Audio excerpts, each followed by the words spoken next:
Why does every multiplayer game seem to feel the same these days? You know, a while back, a little-known indie game came out to moderate success. You may have heard of it.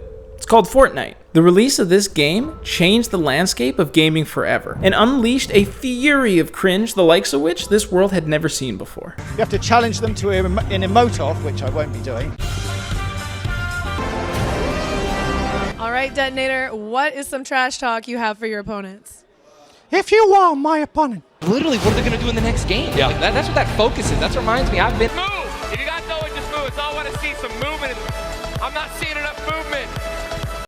The f*** you say to me, you little... But change gaming, it did. It changed the entire landscape around gaming, it elevated live stream in general, and it gave mainstream appeal to the Battle Royale game mode that would dominate every multiplayer shooter game for years. But for everything that it did, it also completely changed the landscape around game development. And it would set multiple precedents to creating a successful game that many games would follow, especially multiplayer games. This phenomenon is what I like to call the Fortnite effect. The Fortnite effect is essentially when a game has found a winning formula in one or more aspects of the game industry that is wildly successful, it will be copied by other games trying to cash in on that success, or even become the new standard in their genre. Now, of course, this effect has occurred elsewhere. In the film industry, for example, you might call it the Marvel effect, but it also happens throughout gaming. Modern Warfare introduced custom classes for first-person shooters, and nearly every shooter after followed suit. FIFA was one of the first sports games to popularize the ultimate team style of mode, and now you will see that in just about every single sports game. Got 89 rings?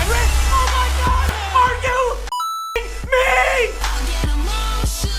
And From Software designed a groundbreaking way fantasy action RPGs are played that spawn an entire genre of games that follow the same style, referred to as a Souls-like game. As soon as something gets popular, sells well, and is loved by fans, every competitor wants to recreate that popularity and get a piece of the pie. Even Fortnite itself has fallen prey to this. For example, after Blackout got released and featured zombies in various locations around the map, Fortnite immediately added zombies to their game. Even the fundamental core of Fortnite was changed to latch on to trends that other competitors were beginning to follow. The initial release of Fortnite was a PvE co-op survival game that the developers called a cross between Minecraft and Left 4 Dead. They took a big risk with this, and it didn't pan out super well, so they quickly pivoted. And what was the newest trend at the time that they pivoted to? Battle Royale, baby!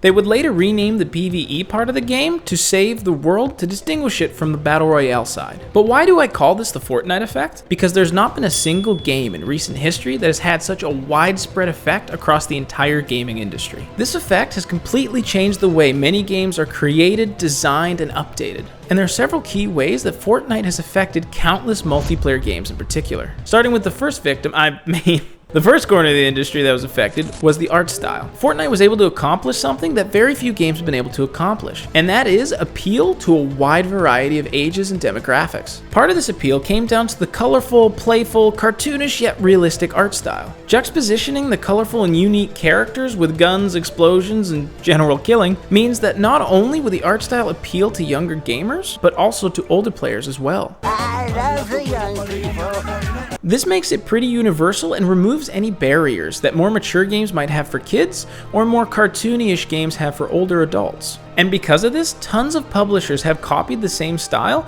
in order to market to a wider variety of gamers through making a similar cartoony realistic art style, complete with colorful and quirky characters. You can see this in games like the Saints Row reboot, Concord, Fair Game, The Finals, and countless others. The second aspect that Fortnite affected was the way games handle post-launch support. The traditional model for games was to create it, release it, maybe add some post-launch DLC if the game was popular, and throw in some loot boxes full of skins and other interesting items to make more revenue from the game. All of this changed when Fortnite introduced the revolutionary Battle Pass system and became one of the first major games to adopt the live service model. Fortnite Battle Royale released in a beta version on consoles. Why is this significant? Because major consoles like PlayStation, Xbox have a certification process any game update has to go through. This process can sometimes take days or even weeks before an update can go live. But when the game is classified as a beta, this process is generally faster. This allowed Fortnite to update its game a lot quicker than many of its competitors. Couple that with the fact that the creator of Fortnite, Epic Games, threw nearly 1,000 developers at the game to pump out content as quick as possible, allowed it to reach new records of player engagement and revenue. In 2020 alone, the game made $5.1 billion. That is crazy money. And because the game is free to play, all of that revenue is attributed to the Battle Pass and the premium skins and items the game offers. That is why nearly every single competitive multiplayer game now has a Battle Pass. And also why nearly every single one has a very diverse offering of wacky and off-the-wall skins and cosmetics. Hey pal, you just blowing from Stupid Town? If the Battle Pass system and the sale of skins is the new key driver of revenue for multiplayer games, the only outcome is to have more and more crazier and unique outfits and characters to differentiate them and provide as many opportunities for sales as possible. And that includes using licensed content to market across franchises and provide players with more familiarity of recognizable characters, all the while releasing regular content updates to entice gamers to keep playing. And ultimately, that's why so many multiplayer games feel the same these days. They use similar art styles, the same live service models of monetization and content updates, and even incorporate the same game mechanics and game modes that are popular in other games to try and compete on the same level. Unfortunately though, a big issue is that at the end of the day, there are only so many live service games players can keep up with. But you can thank the Fortnite effect for all of that. At least until the next big uber successful thing comes along and everybody tries to copy that. But hey, that's marketing. Leave a comment below if you've noticed this effect and what games you've seen it in. Check out some of the videos below looking at how a single trailer can greatly affect the reception of a game. And until next time, stay peachy.